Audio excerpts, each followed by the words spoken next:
सन है 1891, महीना है नवंबर का, और देश है पोलैंड।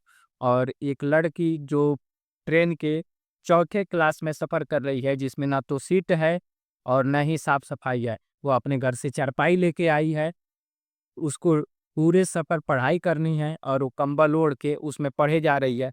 और टेम्परेचर आप जानते हैं 3 से 4 डिग्री इस पोलैंड का उस समय होता था। हम बात करने वाले हैं मशहूर वैज्ञानिक, पहली नोबेल महिला नोबेल प्राइज विजेता म- मैरी क्यूरी का। मैरी क्यूरी का जन्म 7 नवंबर 1867 को पोलैंड के वारसा शहर में हुआ था। चूंकि पोलैंड उस समय रसियन एम्पायर के अधीन था, तो पोलैंड के लोगों को ये पढ़ने की आज़ादी नहीं थी। लैब बंद करा दिए गए थे, पुलिस बोलने की आज़ादी नहीं थी। उस समय मैरी का नाम था मारिया स्क्लादोवस्का। मारिया 5 भाई बहन थे, जिसमें यह सबसे छोटी थी। चूंकि माँ बाप टीचर थे, तो घर में पढ़ाई का माहौल था। 4-5 बच्चे होने के बाद मारिया की माँ ने नौकरी छोड़ दी थी और गीता को बाद में नौकरी गंवानी पड़ी। घर में अकाल पड़ा पैसों का। इसी समय 1875 में इनकी एक बड़ी बहन थी, जिनका टाइफस से मृत्यु हो गई। अभी परिवार संभल रहा था तब तक 1878 में जब मारिया 10 साल की थी, तब इसकी माता का देहांत हो गया। अब परिवार में दुखों का पहाड़ टूट पड़ा। पिता ने संभाला और उसी समय भाई का दाखिला मेडिकल कॉलेज में हो गया, तो वो भाई चला गया। फिर जो बड़ी बहन थी, वह भी पढ़ना चाहती थी, तो उसका भी दाखिला फ्रांस के एक मेडिकल कॉलेज में हो गया, तो वो भी चला जाने वाली थी। लेकिन दिक्कत थी पैसों की। मारिया और ब्रोनिया में एक एग्रीमेंट हुआ। मा, मारिया ने कहा कि चूंकि तुमको पढ़ना है, तुमको एडमिशन मिल चुका है, तो तुम जाओ पढ़ने। मैं यहाँ ट्यूशन पढ़ा के तुमको पैसे भेजूंगी, और जब डॉक्टर बन जाओगी, जब तुम्हारी पढ़ाई पूरी हो जाएगी, तो तुम कमा के मुझे पढ़ाना। तय हुआ। मारिया की बहन जो थी, वह ब्रोनिया चली गई पढ़ने। मारिया जाती थी, बच्चों को पढ़ाती थी, अमीर घरों में पढ़ाती थी। फिर वो उस पैसे को अपनी बहन को भेजती थी। अब चूंकि पढ़ाई छोड़े 4-5 साल हो गया था, तो वह अकेले रह नहीं सकती थी, बिना पढ़े रह नहीं सकती थी। तो उस समय कुछ महिलाएं छुप के पोलैंड में एक फ्लोटिंग यूनिवर्सिटी के नाम से क्लास चलाती थी। ये फ्लोटिंग यूनिवर्सिटी कोई यूनिवर्सिटी नहीं थी, क्योंकि अपने बच्चों को पढ़ाने के लिए वो अंडरग्राउंड होके पढ़ाती थी। तो उसमें मारिया ने जाके पढ़ना शुरू किया। फिर सन आया 1891। 24 साल की उम्र में मारिया को फ्रांस जाना पड़ा। वह चाहती थी पढ़ना, इसलिए उसको फ्रांस के सोरबोन यूनिवर्सिटी में दाखिला मिला, जहाँ पे उसे फिजिक्स में पोस्ट ग्रेजुएट में दाखिला आसानी से मिल गया।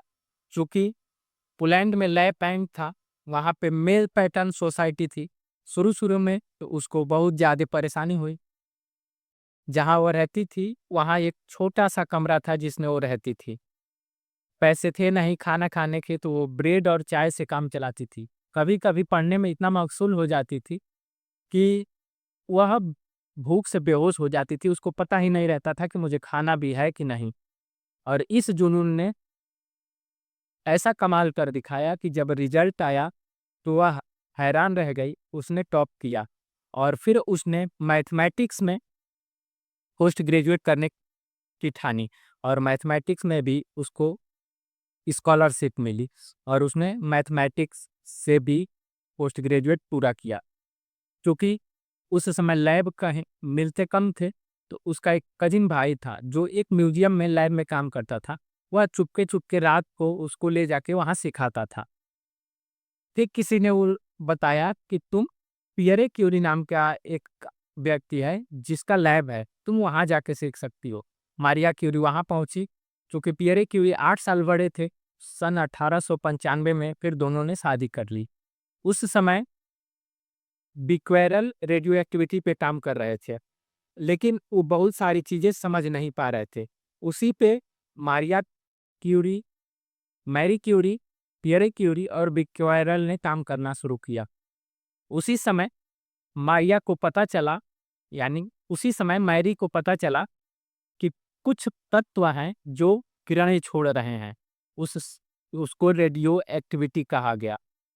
फिर आया समय साल 1903, दुनिया ने इतिहास देखा, एक इतिहास रचा गया और नोबेल प्राइज अनाउंस हुआ रेडियो एक्टिविटी के लिए। 3 लोगों को नोबेल प्राइज मिला, मैरी क्यूरी, पियर क्यूरी और बिक्वेरल को। चूंकि उस समय पुरुष प्रधान देश था, तो मैरी क्यूरी का नाम नोबेल के लिए नॉमिनेट नहीं किया गया था, जिसके बाद पियर क्यूरी ने नोबेल कमेटी को पत्र लिखा, मैरी क्यूरी को पुरस्कार मिलना ही चाहिए, उसमें शामिल किया जाना चाहिए। तब जाके मैरी क्यूरी का उसमें नाम शामिल हुआ और 1930 में अनाउंस हुआ और मैरी क्यूरी को दुनिया की पहली महिला के रूप में नोबेल मिला। फिर 1906 में पियर क्यूरी का एक कार एक्सीडेंट में, एक सड़क दुर्घटना में मृत्यु हो गई। फिर मैरी क्यूरी पे दुखों का पहाड़ फिर से टूट पड़ा, लेकिन उसने हार नहीं मानी। उन्होंने सॉर्बन यूनिवर्सिटी में पढ़ाने का फैसला किया और उस यूनिवर्सिटी की वो पहली महिला प्रोफेसर बनी। ये पहली महिला प्रोफेसर उस समय बनना आसान नहीं था। फिर सन आया 1911। 1911 में अक्टूबर में मैरी क्यूरी को दुनिया का पहली महिला और दूसरा नोबेल मिला, जिसमें 2 नए तत्व खोजने के लिए, पोलोनियम और रेडियम खोजने के लिए मिला। वह रेडियम को अपना जादू कहती थी और वह उसको जेब में लेके चलती थी। तभी एक जीवन में टर्निंग पॉइंट आया और इनका एक मिस्टर लैंगविन थे, प्रोफेसर फिजिक्स के प्रोफेसर, जिनसे अफेयर की चर्चाएं होने लगी। चूंकि लैंगविन की पत्नी ने चुपके से इनका प्रेम पत्र चुरा के और फ्रांसीसी पत्रकारों को बांट दिया था और न्यूज़पेपर में ये सारी चीजें छप गई। उस समय इसको रेडियो एक्टिविटी अफेयर के नाम से संपादित किया गया। इनको व्यभिचारिणी या बूढ़ी महिला, घर तोड़ने वाली महिला नामक भद्दे भद्दे कमेंट किए जाने लगे। जब ये सारी चीजें हो रही थी, तभी वहाँ की स्टॉकहोम से नोबेल कमेटी का पत्र आया कि आप यहाँ ना आए, क्योंकि राजा गुस्ताव पंचम जो थे, कुछ लोगों का मानना था कि ऐसी महिला से वो हाथ नहीं मिला सकते। लेकिन इसको मैरी क्यूरी ने सरासर खारिज किया और वो गई, अपना पुरस्कार लिया और गुस्ताव पंचम से हाथ भी मिलाया। ये सब जब झेल रही थी वो, उसी समय अल्बर्ट आइंस्टीन इनके पक्ष में आए। उन्होंने मैरी क्यूरी को एक पत्र लिखा और कहा कि इन सब चीज़ों को आप नज़रअंदाज करिए और अपना काम करते रहिए। फिर कुछ साल बाद 1914 में विश्व युद्ध शुरू हो गया। मैरी क्यूरी ने उसमें फ्रांस सरकार की मदद करने की सोची और उन्होंने एक मोबाइल एक्सरे यूनिट बनाई, जिसका नाम दिया लिटिल क्यूरी, और उसको खुद रन करती थी। खुद घायल सैनिकों को एक्सरे करती थी और जासूसी करती थी और उसमें चुपचाप उस मोबाइल वैन को चलाती थी। यह एक ऐसी घटना थी जिसने पूरी दुनिया के मेडिकल साइंस को बदल दिया। और आपको पता है कि रेडियम और पोलोनियम कैंसर में भी, कैंसर को ठीक करने के लिए भी यूज होता है। क्योंकि जिसको वो जादू मानती थी, अपनी जेब में लेके चलती थी, लेकिन उनको तब तक इस बात की भनक नहीं थी कि यह कितना खतरनाक हो सकता है उनके लिए। और 4 जुलाई 1934 को उनकी एप्लास्टिक एनीमिया से मृत्यु हो गई। मृत्यु के बाद उनके शरीर में इतना ज़्यादा रेडियो एक्टिविटी था, उनको लेड प्लास्टिक में डाल के और फिर दफनाना पड़ा।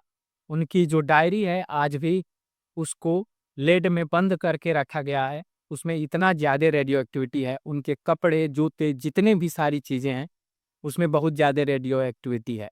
तो ऐसी महिला थी जिसने कभी अपने बचने के लिए रेडियो एक्टिव गियर नहीं पहना और दुनिया को ये सीख दे के गई कि लड़ना सीखिए, आगे बढ़ना सीखिए और कुछ करना सीखिए।